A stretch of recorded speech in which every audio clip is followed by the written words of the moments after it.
Mula sa dating 3,000 bill sa kuryente, umabot na sa 6,000 ang binayarang bill ni Jimmy ngayong buwan. Bukod sa pagtaas ng presyo ng kuryente, mabigat para sa kanya ang ipinapataw na system loss sa kanyang bill. Ito yung halaga ng nawawalang kuryente sa transmission at distribution system, gayon din ang illegal na koneksyon o jumper at iba pang pagkawala na ipinapasa sa mga consumer bilang bahagi ng electricity bill. Dapat yan, hindi naman sa amin ipapasa yung system loss na yan kasi yan, dapat yan gawa ng paraan ng Meralco.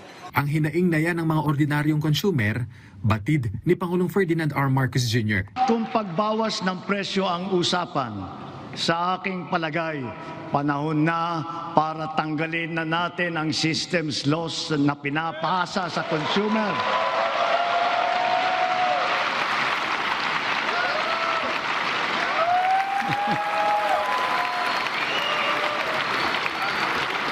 Pinapasa ito sa consumer at kinakarga sa bill na pinapatungan pa ng value-added tax.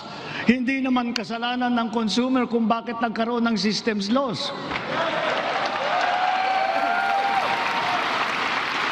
Kaya hindi naman tama na kailangan sila pa ang pagbabayarin dito.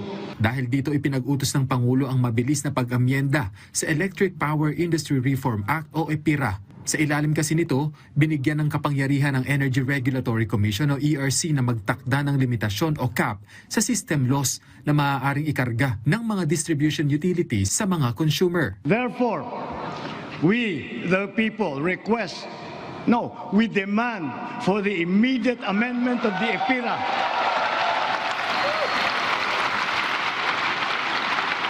And to prohibit charging systems loss against consumers, including the value-added tax thereon. Malaking bagay ito para kay Jimmy. Malaking bagay sa mga consumers natin. Kasi mababawasan kami ng mga bills. Kung halimbawa 300 o 500 yan, malaking bagay din yan. Di ba? Kalahating 10 kilos na bigas na rin yan.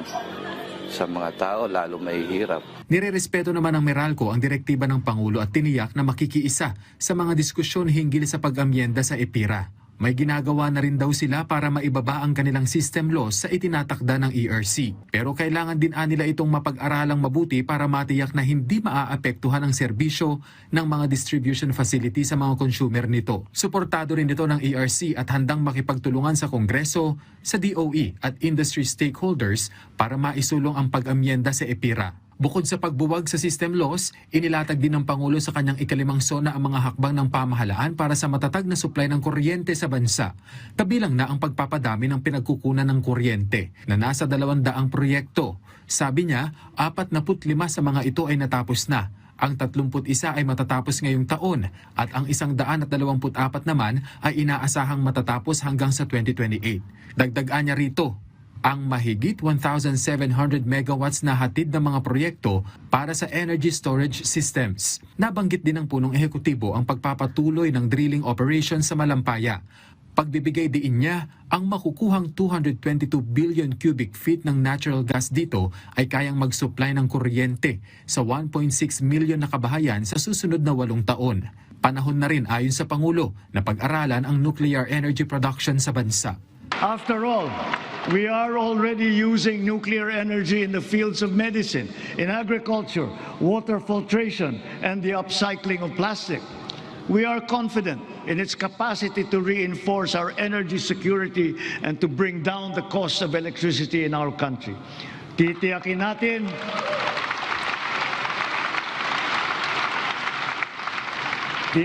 natin ito ay ligtas. Titiyakin din natin may papaliwanag na mabuti sa publiko ang magandang dulot sa atin ng enerhiyang nuklear. Suportado yan ni House Special Committee on Nuclear Energy Chairperson Congressman Marco Huangco. Kaya panahon na anya na buhayin ang Bataan Nuclear Power Plant na kayang magtustos ng 621 megawatt na kuryente. 5 ang mas luma pa sa BNPP na planta sa Amerika na pinag-aagawan ng mga high-tech companies. Kailangan lang makomisyon, no? Katulad nung ibang ginagawa sa Amerika ngayon, na 53 years old. Nanawagan naman ang Pangulo na ipasa ang tax relief package na magbibigay ng ginhawa sa mga magagawa, partikular na sa middle class at maliliit na negosyo. Sa ilalim ng panukala, itataas sa 350,000 mula sa dating 250,000 ang taunang income na hindi papatawan ng buwis.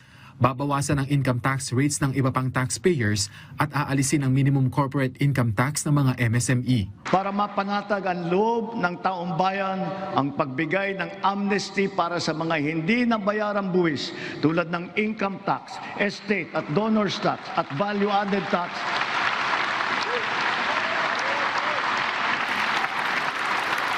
Kasama na rin dyan ang mga multa na kaakibat ng mga ito. Kenneth Pasyente para sa Bayan.